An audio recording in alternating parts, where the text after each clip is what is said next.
പിന്നെ എനിക്ക് ഈ കടയിൽ വേറൊരു കാര്യം ഇഷ്ടമായി. നമ്മൾ കഴിച്ച ഫുഡ് നമ്മൾ തന്നെ കൊണ്ട് വേസ്റ്റിലിടണം.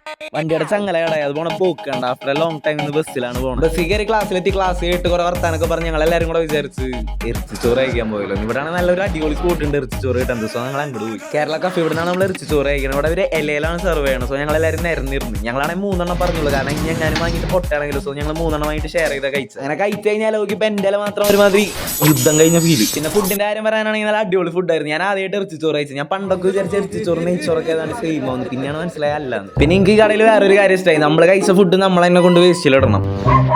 ബസ്സിൽ കയറി നമ്മുടെ സ്ഥലത്ത് ഒരു സോഡ കുടിച്ച് നേരെ വർക്ക്ഷോപ്പിൽ പോയി വണ്ടി എടുത്ത് നമ്മൾ വീട്ടിലെത്തി പറിച്ച് ഇങ്ങനെ ഉറക്കത്തിൽ നിന്ന് കേട്ടിട്ടുണ്ടായിരുന്നു. എന്നിട്ട് തന്നെ ജിമ്മിൽ പോയി. ഇന്നാണെങ്കിൽ ലെഗ് ചെന്ന് കയറിയപ്പോൾ തന്നെ അഡ്ജസ്റ്റോടെ വാമ്പും കാര്യങ്ങളൊക്കെ ഉണ്ടായിരുന്നു.